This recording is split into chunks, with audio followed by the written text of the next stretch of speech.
KPBS On Demand is supported by Splatero, helping homeowners pay off debt or for home improvements by offering streamlined access to your home's equity with no additional monthly payments or new debt. Splatero provides a lump sum payment in exchange for a share of your home's future value. Learn more at splatero.com. Say, they told me you were stupid. You don't sound stupid to me. I can be smart when it's important, but most men don't like it. Can Marilyn Monroe teach us anything? Find out as TCM host Alicia Malone shares lessons she's learned from a life of watching women in movies. Welcome back to listener-supported KPBS Cinema Junkie. I'm Beth Accomando.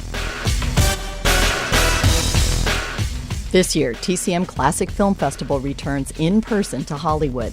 TCM host Alicia Malone and TCM programmer Scott McGee will both be at the festival to sign copies of their new books.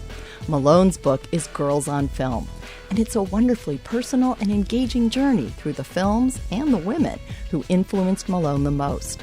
McGee's book offers an action-packed tribute to danger on the silver screen, 50 films celebrating cinema's greatest stunts. Both Malone and McGee join me to discuss their books and the movies in their lives. Cinema Junkie's on a season break, but I love the TCM Classic Film Festival and did not want to miss an opportunity to talk about films I love with people who are as passionate as I am. Alicia Malone has been a Cinema Junkie guest before, joining me to discuss classic Hollywood musicals.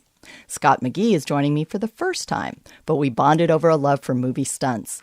Cinema Junkie will be back next month for a new season. But for now, enjoy this bonus episode dedicated to all those people who just love watching movies.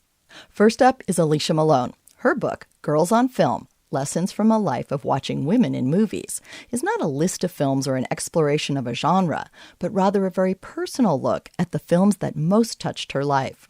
I began by asking her how she wanted to structure her book. Yeah, this is my first time being quite personal. My first book was about film history and women throughout Hollywood history.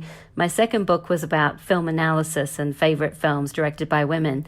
So I saw this as kind of a very loose trilogy where now I would try to mix personal memoir with film history and film analysis. And I started thinking about the idea for this book at the beginning of the pandemic when I was locked in my apartment and I noticed the types of films I would turn to for comfort. And a lot of them were movies I used to watch as a child. And I think that's something we all felt at that time, the need for nostalgia, for something that felt very certain during an uncertain time. So I started to think more about what films have meant to me over my years and try to structure it in a way that could weave movies and personal memoir together. It's not, an entire memoir about my life, but it's snapshots of my life and the films that I was inspired by and the women I was inspired by at that time. And one of the things you kind of ask in this book is, why do we watch films? Why do each of us choose to watch movies and what kind? So what kind of an answer did you end up finding for yourself? Well, I was really interested in that. I always believed that I watched movies for answers. Being such an introverted child, being very shy, and not wanting to ask my parents or any adult anything embarrassing, and everything about being a girl was embarrassing to me as a teenager. I always thought that I turned to movies to figure out life's big questions, and I'm sure it taught me a lot of things, a lot of things about world history and politics and some lessons I've had to undo since finding out the real truth. But what I discovered along the way was I actually don't watch movies for answers like I thought. I watch movies for questions, for more questions, because every film I watch, particularly classic film, which is often a time capsule of the time and place in which it was made, that sends me into other questions and wanting to know more about the story behind the film, wanting to know more about what was happening in that country at that time, about society, and leading me into more research and having conversations with people. And that, I think, is what makes watching classic films so much fun to me, is that there's always more to learn, there's always more to explore. movies change as society changes in our eyes, and what we know and don't know, and how things progress or not progress. So really, I watch movies for questions and to have these conversations where I don't necessarily have all the answers, but I find such value in that. One of the things I found fascinating in the book is you recount an early film-going experience where you were kind of traumatized by the never-ending story. And I find it fascinating that so many children's films or films designed for young people really traumatize their audience. And yet we tend to still fall in love with movies. And I'm curious, like, what you think of that. I've thought a lot about this actually, because that first experience was so traumatizing, seeing what I thought was a real death of a horse on the screen and not understanding that it was a movie. And what I've come to realize is that I'm always somewhat searching for some kind of experience where I go to see a film. I hate going into the movies and walking out and going, yeah, that was okay. I love feeling something, whether it is crying or laughing or feeling fear, just something that moves me. And I do trace it back to that very initial experience with that film, and like you say, with many other children's films that were quite scary. I mean, even The Wizard of Oz is terrifying. The Witch terrified me as a child. And so I think just looking for films that make me feel something, even if it's scared, is something that I constantly chase. And I love the fact that children's films, particularly from that time in classic films, deal with really dark issues. I mean, even The Never-Ending Story is about grief and the huge big blackness, the nothingness of depression and dealing with grief as a young child. And that's quite heavy. And whether I understood everything as a child or not, I still see that there is, so much value in that, in treating kids as intelligent and being able to start to sneak in some of these larger issues into children's entertainment. Now, in revisiting some of these films, were there some films that you fell in love with even more? And were there some films where you were kind of like, ooh, why did I like that one or something? Yeah. Yeah, I think, one that I question is Mad Love from 1995, starring Drew Barrymore. This is a film that not many people saw at the time. People still don't really know. It didn't do well with critics. I mean, Chris O'Donnell still says that he's never seen it. He co-starred with Drew Barrymore. But for some reason, the time when I watched it, when I was like 14 years old, that it hit me so hard that I felt like I could relate to Drew Barrymore's character in a really strong way. So I knew all the words to the film. I listened to the soundtrack over and over. I cut my hair like Drew. I got my friends to call me Casey, her character's name. I tried to wear all the same outfits, and it was so aspirational to me as a child. And watching that now, I can revert back to how I felt at that time, but I can't quite understand as someone who now has watched a volume of films, why that film in particular spoke to me. It for some reason, and I think that's something that films do. It can really, sometimes you have those movies that you see the flaws, but it doesn't matter because you love them because you needed to see that film at that particular time in your life. And in revisiting these films, did like a particular film or a particular actress or a particular director kind of just strike you as like, yeah, this is really one that was pivotal for me or really made a mark on me, or, that you find more significant than maybe you had originally thought? Yeah, I think Marilyn Monroe is an actress that I continue to revisit. She's someone that has beguiled me as a child in trying to figure out who she really was, who this enigma was, what that performance of womanhood actually means, and whether that was something, good for me to watch as a child or not. I revisited Gentlemen Prefer Blondes, and that's a film that when I watched it as a kid, I just fell in love with the bright colors and the fantasy of the film and the beautiful women and those costumes, and tried to do all the songs and dances. But now as I've grown older and I've become, a feminist, and I can look at movies through that lens, I see something totally different. And I see someone who was performing a character that she created for herself, not only playing Lorelei Lee, but she was playing Marilyn Monroe. And I think this is true of her throughout the years. I mean, we keep revisiting her life and keep trying to figure her out because she was a mess of contradictions. She didn't really make sense. I mean, I was even involved with the CNN documentary that aired earlier this year that was called Reframing Marilyn Monroe. And we're doing that a lot with female figures in popular culture these days. And she's one that I still find really fascinating, and I haven't quite worked out, but I have a different relationship to her throughout my years as I've grown older. And in addition to being an author, you are also one of the TCM hosts, and the TCM Film Festival is coming up. So what are you going to be doing for your book at the festival? I'll be doing a signing at the festival on Sunday at 2 p.m. in the lobby of the Roosevelt Hotel, and that'll be really fun to get to see the viewers again. Now it's been 2 years since we've been able to do a festival in person, and the theme is about reuniting and reunions, and I think it's just going to be such a big party to see our viewers in person finally after 2 very long, very hard years. I mean, I never took the festival for granted, but this year especially, I am just thrilled at the idea of sitting in a dark room with strangers watching great movies.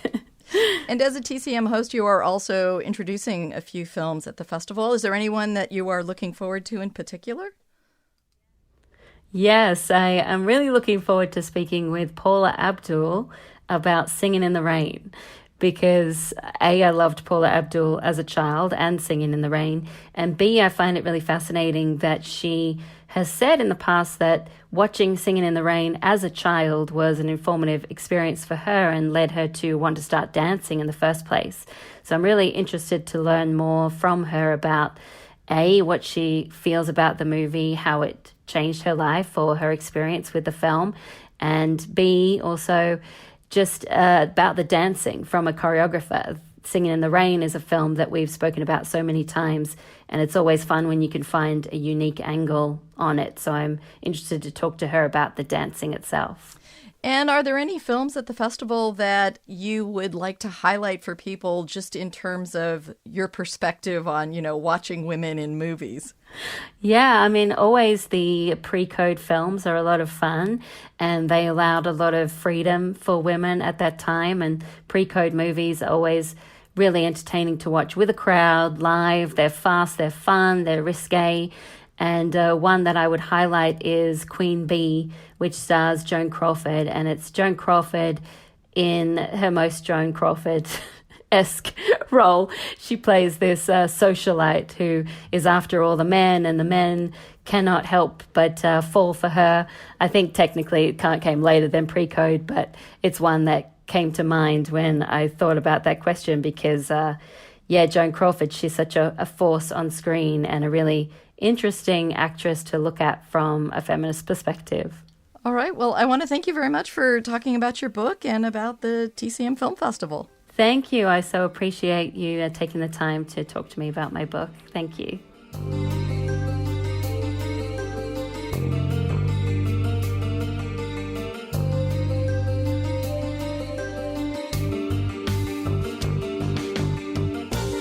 That was Alicia Malone. Her new book is Girls on Film. Scott McGee's book, Danger on the Silver Screen, 50 Films Celebrating Cinema's Greatest Stunts, is also personal, but in a different way.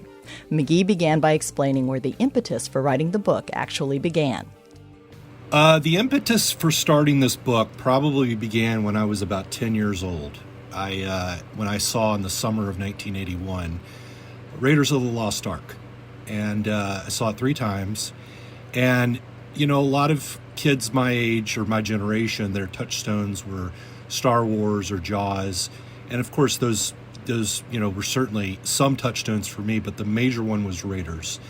I saw Temple of Doom 3 times, also in '84. I saw The Last Crusade in 1989 10 times at the theater. Really ridiculous. But it was just something about those films that really resonated with me in terms of there were actual people doing these stunts. I mean, this was a stuntman being dragged underneath the truck. I'd never seen anything like it. And when I got into graduate school, I looked at some of the silent films of Harold Lloyd and Buster Keaton and Douglas Fairbanks, and wrote a paper on how their stunt work contributed to the overall reception of their films. And then when I started at TCM in the summer of 2000, I shortly thereafter had the chance to recommend some programming ideas. And one of them was, have we ever done anything on stunt people, stuntmen, stunt women? And they hadn't at that point. And so I had a chance to tag along with a couple of producers to Los Angeles for 3 days and interviewed a number of legends in the business, people like Terry Leonard, Lauren Janes, Bobby Hoy, Gene LaBelle, Tony Brubaker, Rick Seaman, so many other people that your listeners may not know. They may not know their names, and there's a reason why. And that just sort of stayed with me, that experience. And as the years went by, I just started to do research on this topic, and I just started to amass more and more. I almost felt like I needed to do something with all this research. So I said, okay, well, let me try a book. I've never written a book before. So that's pretty much how it came about. So I did serious research on it for about 10 years. And explain to people what the scope of the book is in terms of, or how you're structuring it and what you're including in it. First of all, this is not a full history of stunt work in cinema. There have been books written like that by a guy named John Baxter. It was released in the 70s. But this book, what it does is it tries to tell the evolution of stunt work through the lens of 50 films. And so I try to draw a through line in terms of how stunts were perceived, how they were executed in the films themselves. And I try to make the point that stunt work is a serious craft in filmmaking, much like choreography or editing or cinematography is, particularly when it comes to choreography. Because when you look at a car chase or a fight scene or any other thing that requires a stunt person, you can look at it as a dance of sorts. And so I look at musical choreography, musical dance numbers, and stunt work in action films to be very similar. And so I wanted this book to sort of remind the reader that, gosh, stunt work really is important. And if it wasn't for these men and women taking the breaks and, earning the scrapes, then a lot of the most famous, most memorable moments in motion picture history wouldn't be around. Like Ben-Hur, the chariot race, that would not be there had it not been for stunt people. And indeed, the filmmakers of Ben-Hur, just as an example, they knew that if the chariot race was no good, the film was no good. So everything was riding on what they were able to pull off in that one scene. And I think the same thing applies for a lot of the films that I write in the book. And why do you think there is a resistance to kind of acknowledging these people? I mean, is it because it goes to, revealing the magic behind it, or because, I don't think there's any other profession in filmmaking where you might risk your life or be set on fire or be asked to jump off a building just as a matter of course. And it seems like that kind of effort should be recognized more. Sure. I think that the revealing of the hesitancy to reveal the magic used to be part of it. I don't think it's quite there anymore because there's so many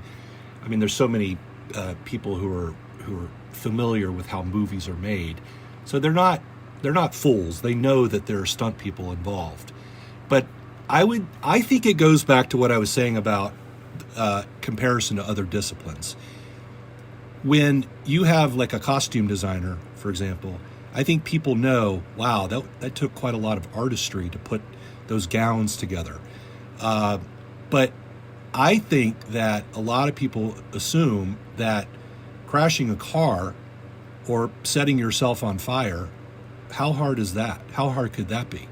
So I think they dismiss it as being just a journeyman type endeavor, that anybody can do it.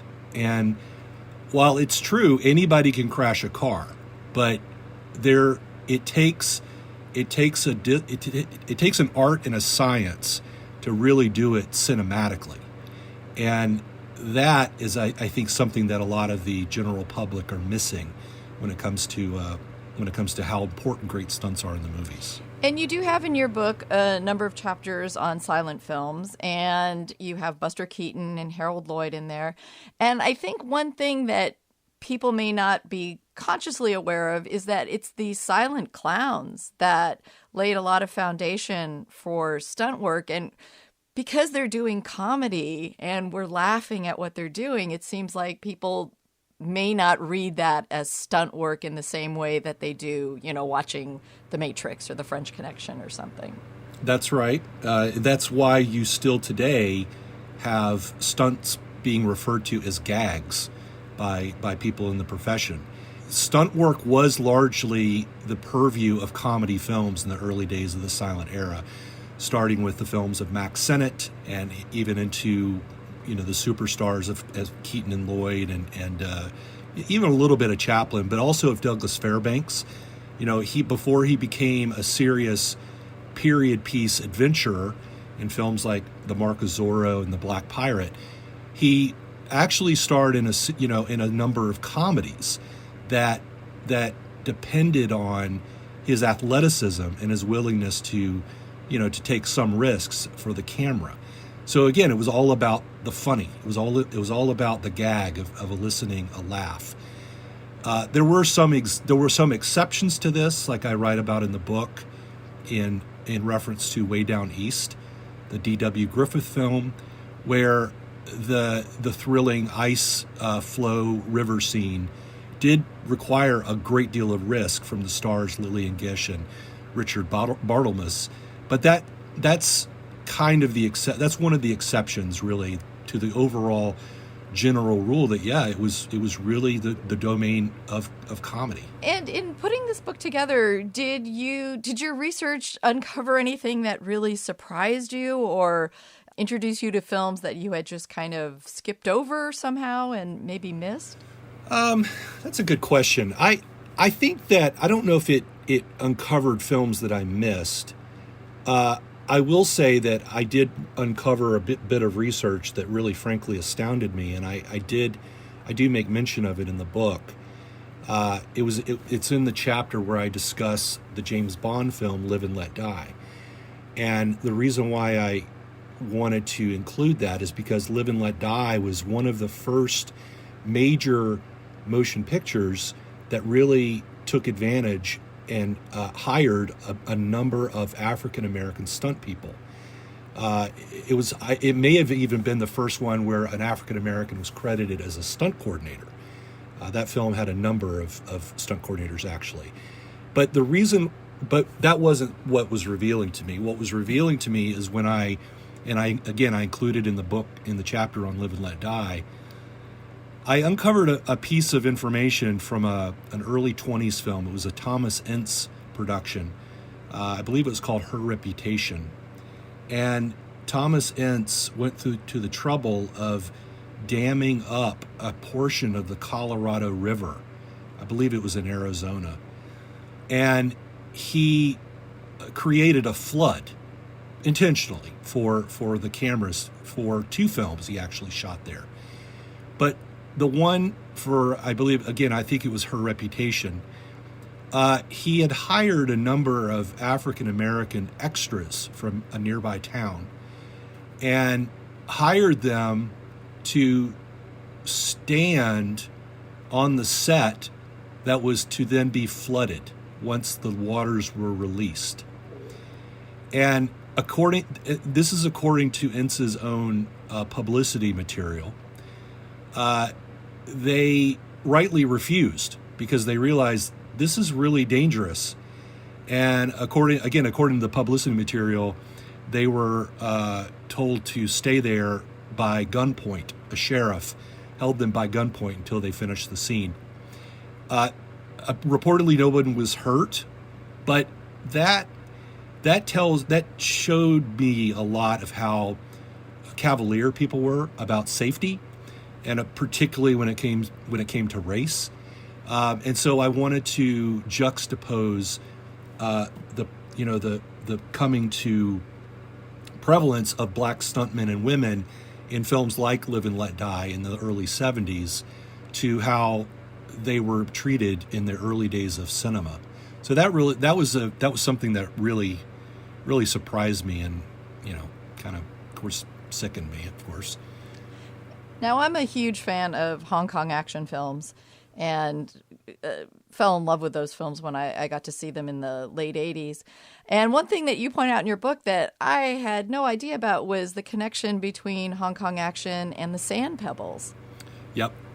There was the production of the Sand Pebbles, which was directed by Robert Wise, shot in Hong Kong, and so they had worked with a number of I guess you would call, I don't know if you would call them actors, but they were, I don't know if they were technically stuntmen, local stuntmen from Hong Kong, but these actors, I think a lot of them did specialize in martial arts.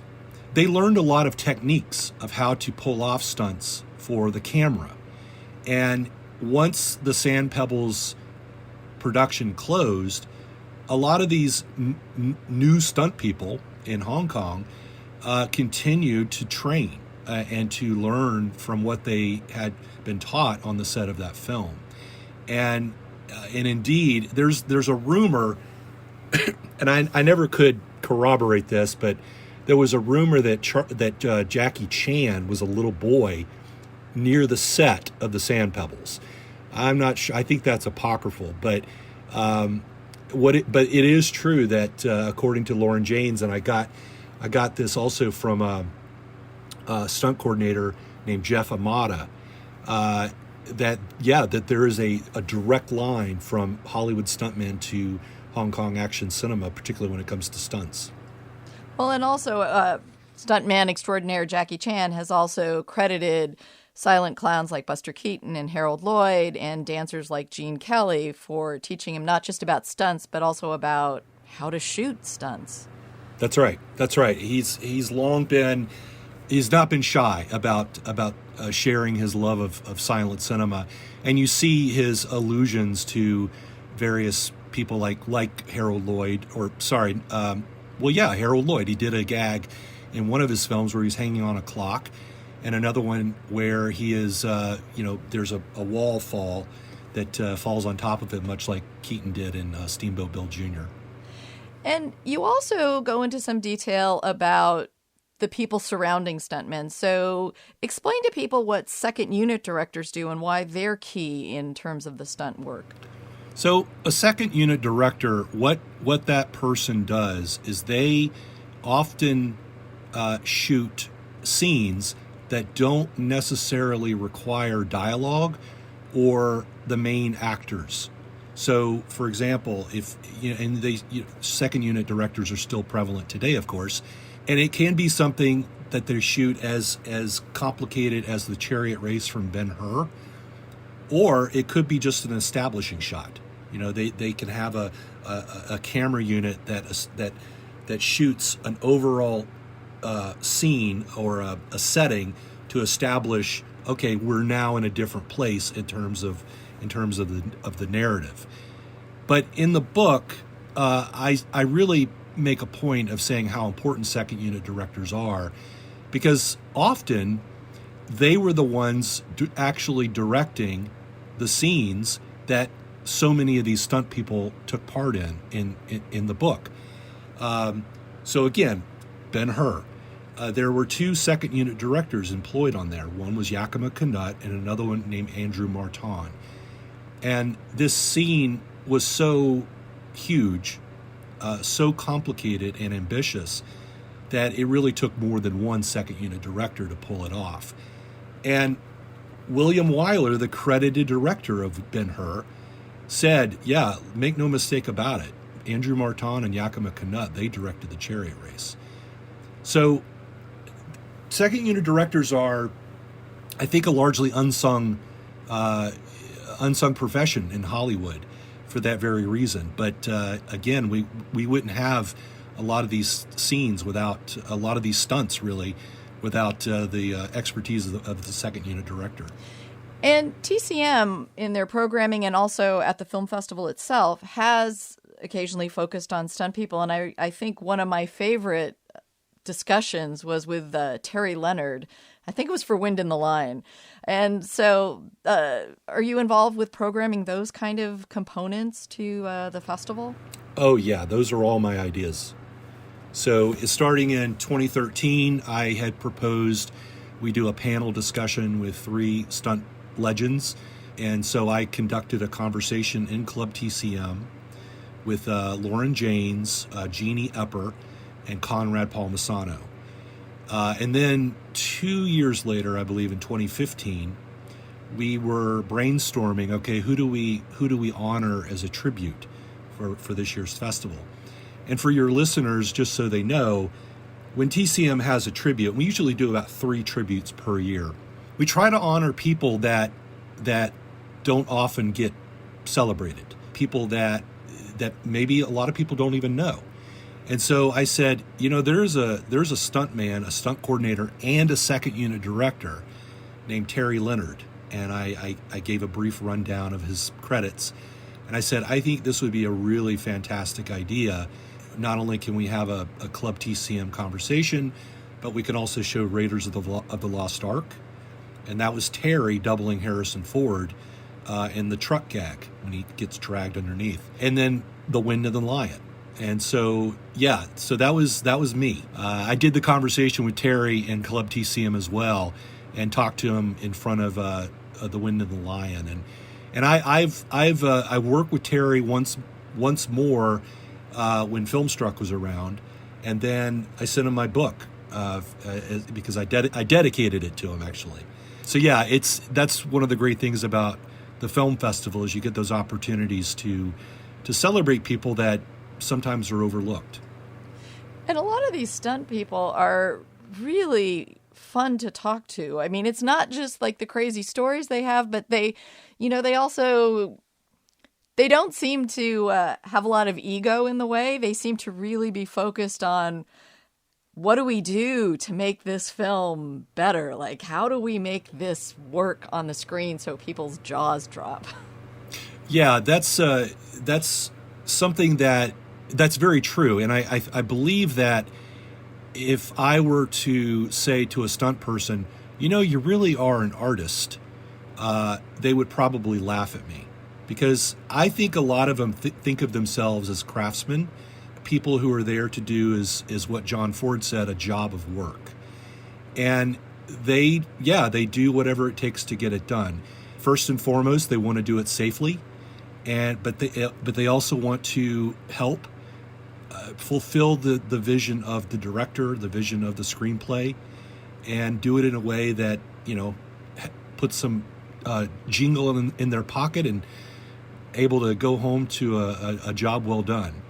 The other thing that occurred to me when I witnessed the stunt people when I was on that shoot in 2002, they reminded me a lot of firefighters, people who are very close knit, even though there are some rivalries in the business, but they're largely very close knit, and they are rough around the edges.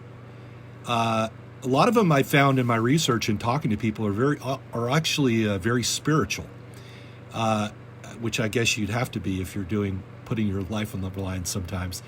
But I think your assessment is right. They are very matter of fact, and let's just get it done. And one of the films screening at this year's TCM Film Festival, which is back in person, is going to feature Jackie Chan, which you do highlight in your book. So are you excited about this?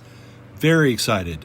Drunken Master 2, which was released in, I believe, 94, is one of his best films. It is a perfect encapsulation of what makes Jackie Chan so charming and so eminently watchable. I mean, just to watch Jackie Chan move on screen it belies what he sees in Gene Kelly, because Gene Kelly, when he's in his dance numbers, or even in just a regular scene involving dialogue, nobody moved like Gene Kelly. And Jackie Chan is the same way. So much of his character, so much of his persona is wrapped up in just how he moves across the screen. And you certainly get this sense in Drunken Master 2. It's also hilarious. Yeah, that's one of the things I love about his work, too, is that, you know, he'll be doing this incredible fight where he's displaying amazing skill, and then suddenly he'll do something absolutely ridiculous and silly. Yeah. Now, that's the obvious film at the festival that I would say, you know, highlights stunt work. But is there anything else at the festival that maybe we might not be aware of as having something that we should be looking for? So one of the films that I would highly recommend anybody who's interested in stunt work see is a film called Spy Smasher Strikes Back. Spy Smasher Strikes Back is actually a new cut of a 1942 12-chapter serial called Spy Smasher.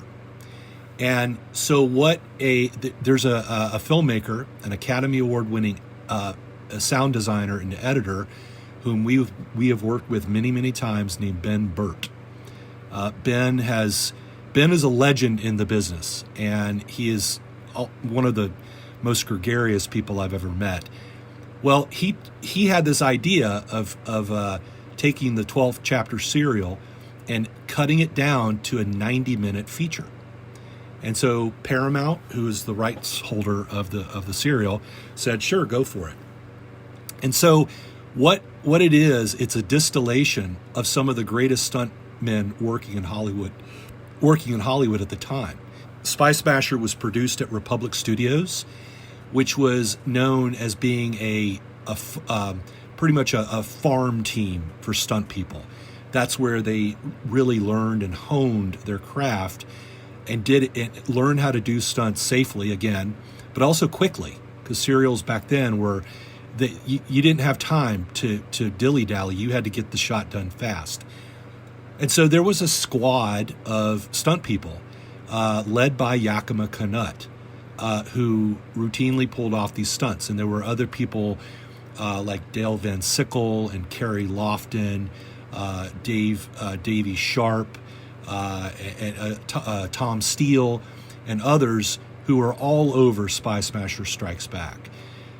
Now at the event, Ben Burt will give the introduction, and he'll go through all of this history, particularly when it comes to the stunt guys. But you will see some really amazing work in Spy Smasher Strikes Back, and you could do it not without having to sit through 12 hours of chapters, but in a 90-minute feature. So it's really a lot of fun. Plus, I will go see any presentation that Ben does at TCM.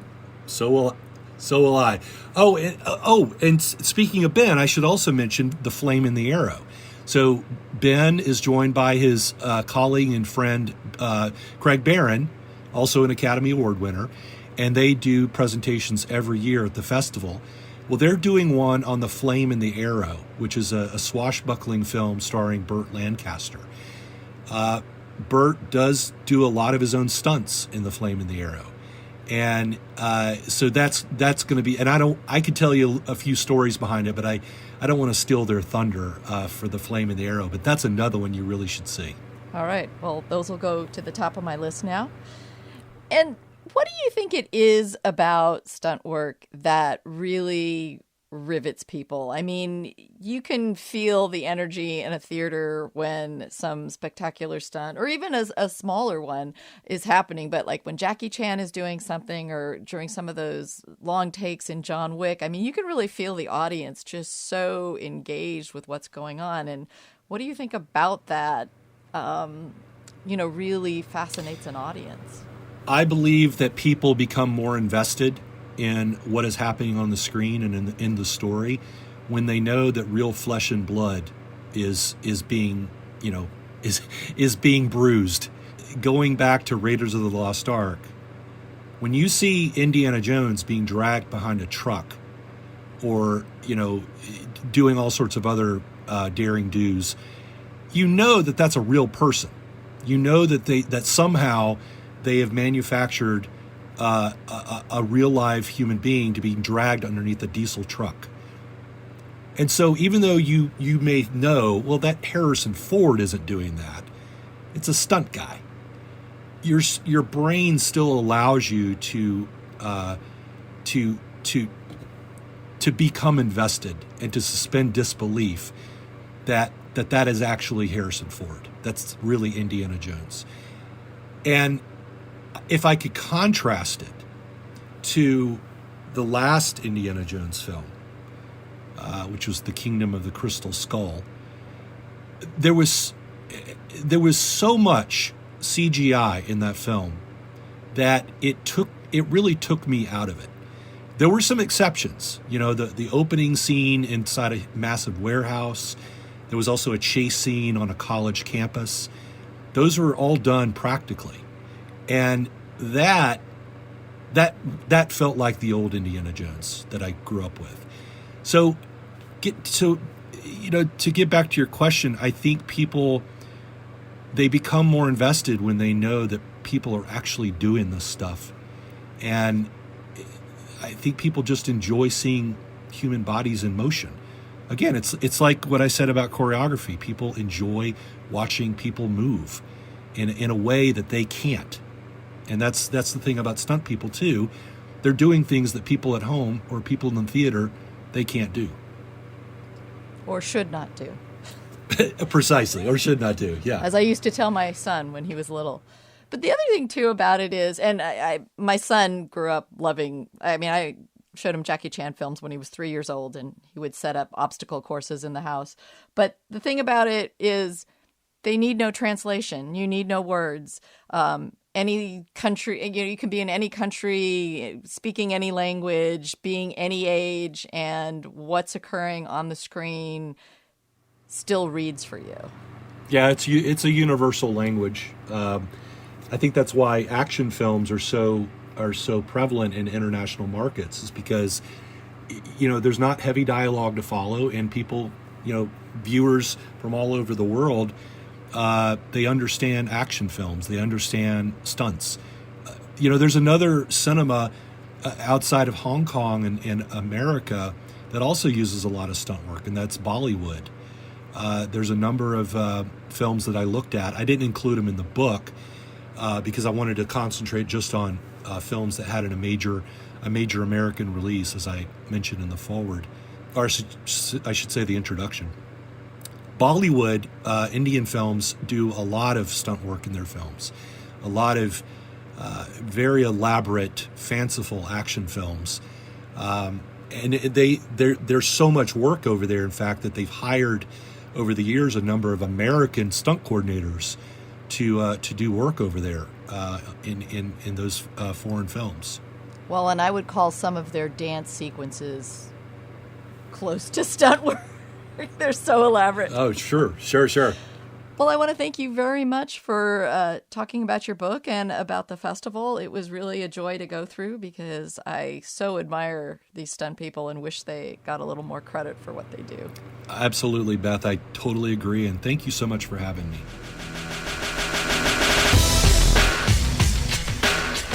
That was Scott McGee.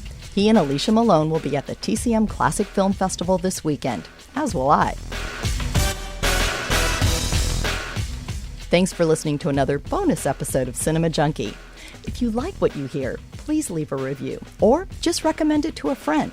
And if you want to follow my adventures at TCM Classic Film Festival and discover some movies with me, then follow me on Twitter or Instagram at Cinebeth. I'll be back next month with regular episodes. So till our next Film Fix, I'm Beth Accomando, your resident cinema junkie.